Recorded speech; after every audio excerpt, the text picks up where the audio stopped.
I remember the moment my world fractured, though at the time it felt like the air itself had turned against me. The mosque was full that evening, rows of women shoulder to shoulder, the soft rustle of fabric blending with the rhythmic recitation that echoed through the hall. I had prayed in places like this since childhood, repeating familiar words with practiced precision, yet that night something inside me trembled, as if an unseen door had opened somewhere deep within my chest.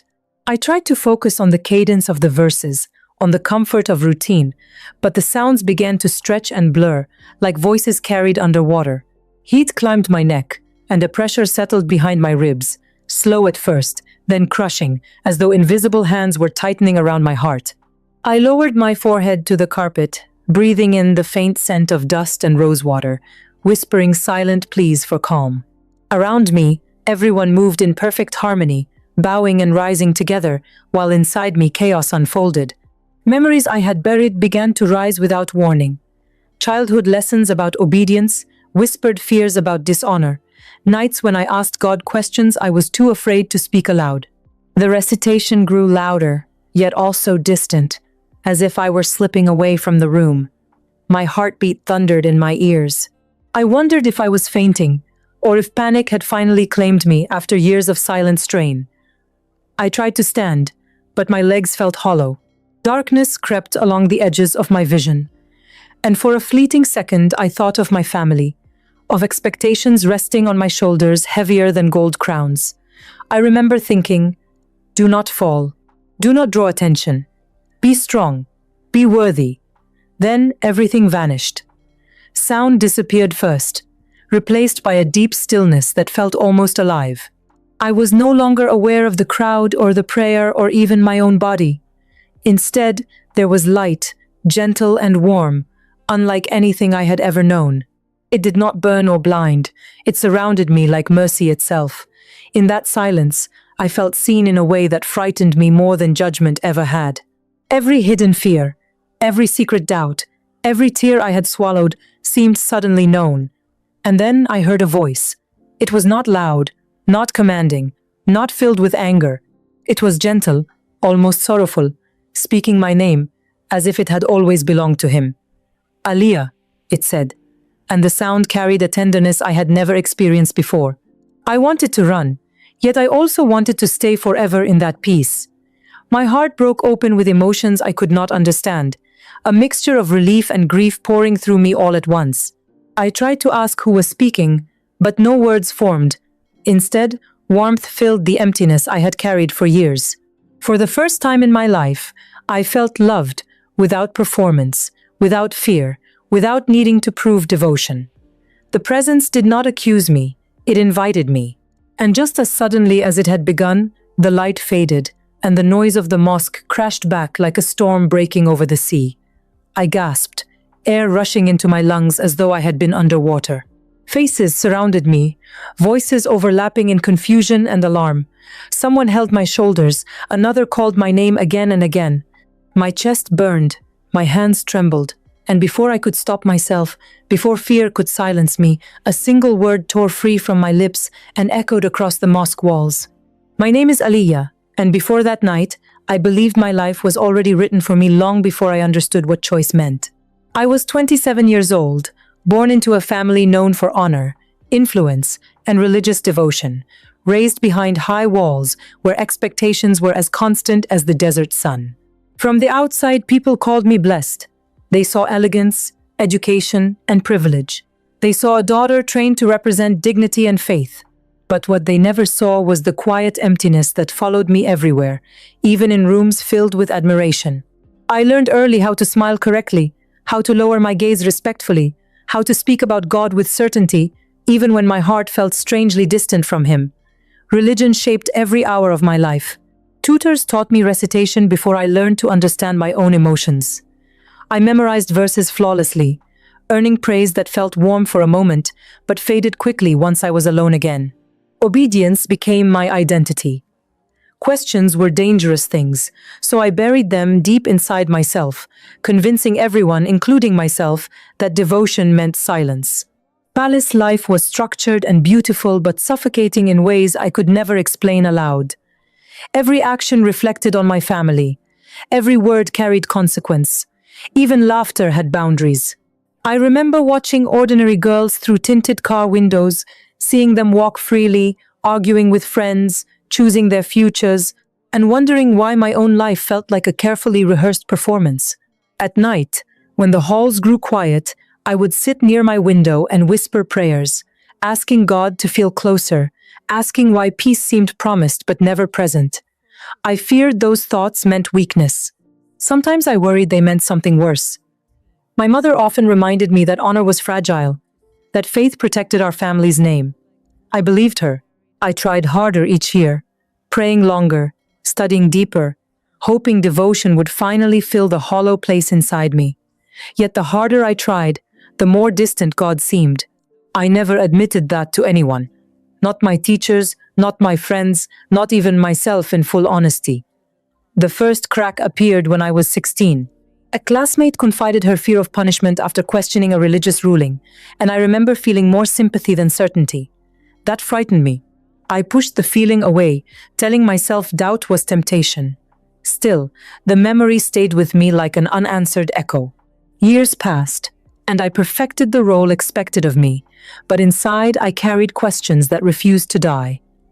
I wondered whether faith was supposed to feel like fear. I wondered why love for God felt heavier than love itself. And if you are listening to my story right now, maybe you understand that feeling, the quiet sense that something inside you is searching for truth but does not know where to look. Sharing this is not easy for me. Every word feels like opening a hidden room I once swore would remain locked forever. But stories like mine matter because someone else may be sitting alone with the same questions, believing they are the only one. If this story speaks to you, if you have ever searched for peace in silence, then stay with me. You can share it, comment, or support stories like this so others who feel lost might realize they are not alone.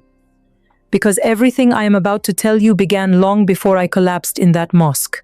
It began with a hunger I could not name, a longing that followed me through every prayer, whispering that faith was meant to be more than fear, and that somewhere beyond my certainty, truth was waiting for me to find it.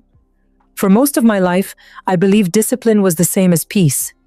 Every morning began before sunrise, guided by routine so familiar it felt automatic. I performed ablution carefully, repeating each movement exactly as I had been taught, afraid that even small mistakes might make my worship unacceptable. My tutors praised my consistency. Elders spoke proudly of my devotion. I memorized long passages and recited them flawlessly during gatherings, my voice steady while everyone nodded with approval. From the outside, I looked like a woman deeply anchored in faith. Inside, however, anxiety followed me like a shadow that never slept. The more perfectly I practiced, the more restless my heart became. Nights were the hardest.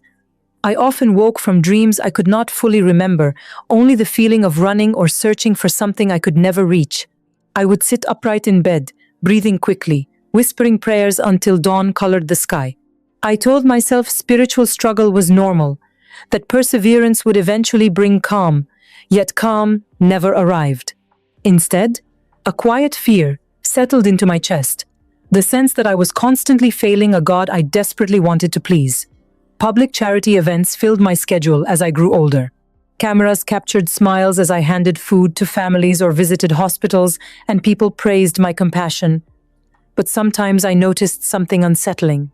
The people receiving help often showed gratitude mixed with genuine warmth, while I felt strangely distant, performing kindness rather than living it. One afternoon, a servant named Samira approached me after her mother passed away. She was crying softly, holding prayer beads so tightly her knuckles turned pale. I offered the usual words about patience and divine will, phrases I had learned since childhood. She looked at me through tears and asked quietly, "Does God see my pain, or only my obedience?" Her question struck me harder than any criticism ever could. I opened my mouth to respond, but the rehearsed answers suddenly felt empty. That night, her words echoed endlessly in my mind. If God was merciful, why did fear motivate so much devotion? Why did I feel closer to Him when I cried honestly than when I recited perfectly?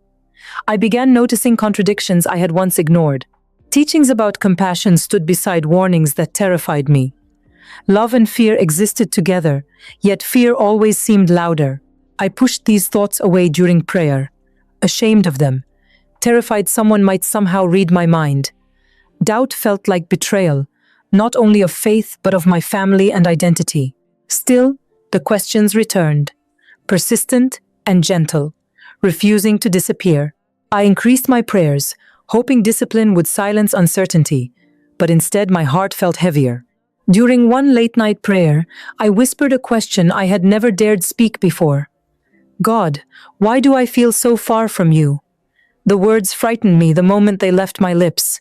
I waited for peace, for reassurance, for something, anything, but only silence answered. That silence followed me into sleep, into meals, into conversations, growing louder each day. And for the first time in my life, I realized there was a question inside me that no amount of repetition could erase, a question that refused to be prayed away. Curiosity did not arrive suddenly. It crept into my life quietly. Like a whisper I tried again and again to ignore. After Samira's question unsettled me, sleep became rare, and the nights stretched endlessly. The palace grew silent after midnight, guards changing shifts in distant corridors, while the world outside seemed impossibly far away. I began keeping my phone beneath my pillow, not for entertainment, but because loneliness felt heavier in darkness. One night, unable to rest, I opened a search page and typed a question I quickly erased. My heart raced as though someone could see my thoughts through the screen. I told myself I was only researching, only strengthening my understanding. Yet deep inside, I knew I was searching for something else. Eventually, trembling fingers typed words comparing teachings about mercy across religions. Articles appeared instantly. I hesitated before opening them, whispering a prayer for protection, afraid I was stepping somewhere forbidden. At first, I read defensively, preparing arguments in my mind. But then I encountered passages attributed to Jesus' words about loving enemies, forgiving endlessly, and finding rest for the weary. The simplicity unsettled me. There was no threat in the language, only invitation. I felt an unexpected warmth spreading through my chest, followed immediately by guilt so sharp I locked my phone and hid it beneath my blanket. Footsteps passed outside my door, and panic surged through me, even though no one entered. The secrecy itself terrified me. Over the following nights, curiosity won more often than fear. I downloaded a Bible application, disguising it among other apps so it would not draw attention. I told myself I was studying to understand differences, yet I found myself returning to the same passages repeatedly. One verse lingered in my mind long after I closed the screen, words promising peace not dependent on performance. I did not understand why reading them made me feel calmer than hours of disciplined recitation ever had. Sometimes tears formed without warning, confusing and embarrassing me even in solitude. I began hiding my phone whenever anyone approached, my heart pounding at the slightest sound. Each reading session ended with whispered apologies to God, begging forgiveness for curiosity I could not control. The conflict exhausted me.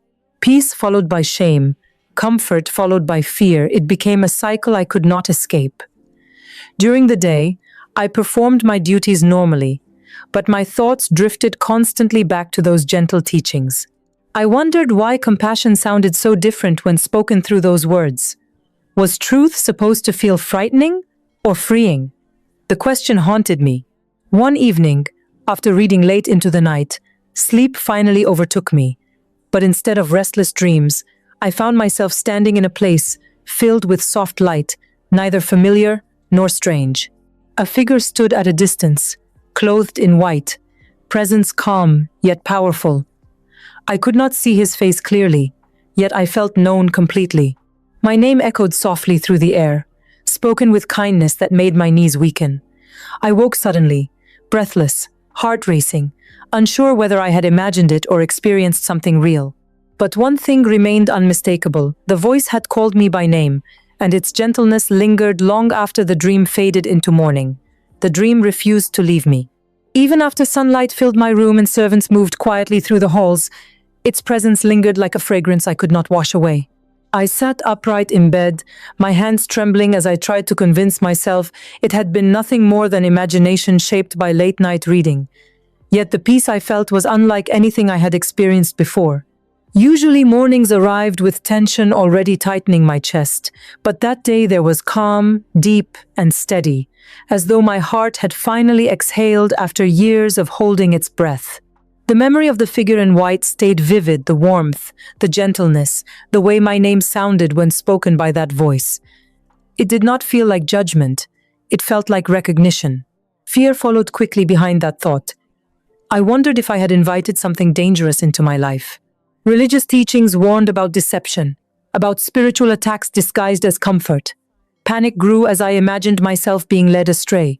By midday, I requested guidance from a trusted religious advisor, careful not to reveal too much. I described anxiety, strange dreams, and emotional confusion without mentioning what I had read or heard. His response was immediate. Increase recitations, fast more frequently, avoid distractions, and guard my mind against foreign influence. I obeyed without hesitation, desperate to restore certainty.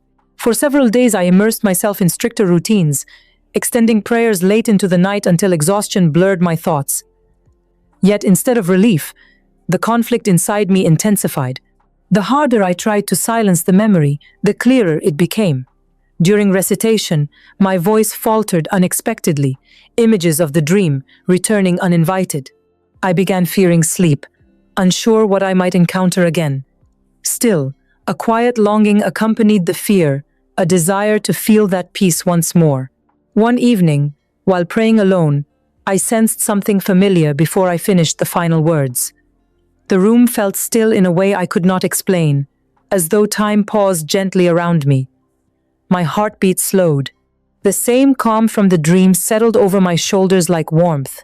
I froze, unsure whether to continue or run. No voice spoke aloud, yet an awareness filled my mind, soft and patient.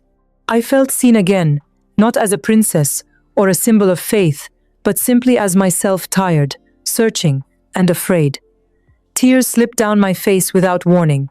I whispered for protection, unsure from whom or what I needed protection. The presence did not force anything. It simply remained, peaceful and waiting. When the feeling faded, I collapsed onto the floor, overwhelmed by confusion. Was this divine comfort or dangerous illusion? I feared both possibilities equally. That night I barely slept, replaying every moment repeatedly, questioning my sanity, my faith, and my identity. Deep inside, however, one truth unsettled me most. For the first time in years, prayer had not felt like obligation. It had felt personal, and that realization frightened me more than the dream itself, because it meant something was changing within me that I could no longer deny. The day of the collapse began like any other, yet from the moment I woke, a strange heaviness followed me. It was not sadness or fear exactly, but an awareness that something unseen was approaching. The evening prayer gathered a large crowd, and the mosque shimmered with quiet reverence under warm lights reflecting off marble floors. Women arranged themselves in orderly rows, whispers fading as the recitation began. I focused on matching every movement precisely, determined to silence the turmoil that had grown inside me since the dream. At first, everything felt normal, the familiar rhythm of standing, bowing, and prostrating grounding my thoughts. Then, the pressure returned. It started as a tightness beneath my ribs, spreading slowly through my chest until breathing felt difficult. The recited words echoed strangely, stretching and bending as though spoken from far away. I tried to steady myself, repeating verses silently, but memories surged without warning. I saw my childhood self memorizing scripture to earn approval, my mother reminding me that honor depended on obedience, nights spent crying quietly because God felt distant despite my devotion. Each memory struck like a wave, leaving me disoriented. The air felt heavy, almost electric. I lowered my head to the carpet, hoping the feeling would pass, but instead the world dimmed. Sounds faded into silence, and the weight inside my chest became unbearable. My hands trembled, and before I could stop it, my body gave way beneath me. Darkness swallowed everything. Yet the darkness was not empty. I became aware of light again, soft and surrounding, the same presence from my dream now unmistakably close. Peace flowed through me, dissolving fear I had carried for years. I felt as though every hidden wound in my heart was being gently uncovered, not to shame me, but to heal me. Then the voice spoke again, clearer than before, filled with compassion that made tears rise even without a body to cry. "Come to me," it said softly. "You are weary, and I will give you rest." The words settled deeply inside me, carrying authority without force. I wanted to ask questions, to understand what was happening, but instead I felt overwhelming love, unconditional and patient. For the first time, I sensed that I did not need to earn acceptance. I simply needed to receive it. Images flashed before me, moments of fear, prayers spoken through anxiety, my desperate search for closeness with God. The presence remained steady through it all, as if saying it had always been there waiting. I felt both joy and grief, realizing how long I had lived without this peace. Suddenly the light receded, and noise rushed back violently. Hands lifted my shoulders, voices shouted urgently. My lungs burned as air forced its way back into my body. I opened my eyes to terrified faces surrounding me, confusion spreading across the congregation. My heart pounded uncontrollably, and before reason could stop me, before fear could silence the truth rising within me, I cried out with all the strength I had left, "Jesus!" The word echoed across the mosque, cutting through the murmurs like thunder. Silence followed for one impossible second, then chaos erupted. Women gasped, some stepping back as if frightened. Someone called for help. I saw my relatives pushing through the crowd, their expressions filled with shock and horror. Questions flew around me, accusations forming even before I could sit upright. My own voice frightened me, yet deep inside, beneath the confusion and fear, peace remained unshaken. And as the crowd's whispers turned into alarmed voices, I realized the moment I could never take back had already happened. I woke hours later in a dimly lit room, the air heavy with the scent of incense and authority. My hands were pressed against soft cushions, but they felt like chains. My family surrounded me, their eyes a mixture of fear, disbelief, and anger. Religious advisors and trusted elders entered one by one, their voices calm yet piercing, full of questions I could not answer the way they demanded. "Why did you say that name? Were you possessed? Have you been speaking with outsiders?" Every word felt like a blade, cutting through the fragile layer of composure I had clung to. Phones were taken from me, doors locked, and the world outside reduced to whispers through walls. Days blurred together. I was watched constantly, monitored for any sign of disobedience or lingering curiosity. Meals were delivered silently. Sleep came fitfully between long stretches of interrogation. Every answer I gave was scrutinized, every hesitation interpreted as rebellion. My family reminded me repeatedly that honor and obedience were inseparable, that deviation could destroy everything we had built. But even under that weight, I felt something else, something foreign and impossible to explain. A quiet, steady peace stirred in my chest, contrasting sharply with the fear that surrounded me. Memories of prayer, of the dream, of the voice calling my name, flickered through my mind. The more they demanded obedience, the more I remembered the warmth of that presence. In the stillness of the night, I whispered my first secret prayer, words spoken only for myself. "Please, be with me." The sound felt strange, almost dangerous, but it carried the same gentleness I had felt before. Tears flowed silently, each one a release of years of fear and suppression. Flashbacks returned unbidden, my mother's scolding, the endless memorization, the nights I cried alone yet contrasted sharply with the calm now threading through my soul. I realized that despite the walls, the questioning, the threats, there was a part of me that could not be forced back into the life I had known. For the first time, I felt a freedom that was internal, quiet, and unshakable. I did not know what it meant yet, or where it would lead, but I sensed that something had changed irreversibly. Every admonishment, every fearful glance, every prayer I was forced to repeat now rang hollow against the truth I had glimpsed. And as the nights passed, I continued to speak in whispers, hidden from eyes that watched me constantly, feeling an unseen strength settle over my heart. It was terrifying, yes, but it was real, and it was mine. The days that followed were suffocating, each one pressing me closer to a truth I could no longer deny.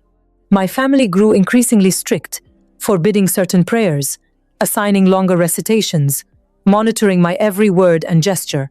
Simple acts that had once felt normal, smiling, speaking freely, walking in the gardens, were now scrutinized, their intentions questioned. Even relatives I had trusted began reporting my behavior, their loyalty to tradition outweighing love. Invitations to future marriage arrangements vanished. Friendships I had relied on became distant. Some whispered about my odd behavior in corners I could not enter. Fear was constant. Fear of punishment, of shame, of losing the only life I had ever known. Yet amid that pressure, something inside me blossomed quietly, stubbornly. I felt an unfamiliar courage, a sense that my heart could not return to the life it had led, no matter the cost. One evening, hiding in my room, I opened my phone long enough to connect to an online church service. The voice on the screen spoke words I had never heard aloud in my life. Words about surrender, about rest for the weary, about love that does not demand perfection. My heart raced as the preacher described the kind of peace I had glimpsed in the dream, the kind that defied fear, shame, and expectation. Tears poured freely as I listened, the sound of my own sobs mingling with the voice of encouragement over speakers I barely dared to touch. In that quiet, I realized something.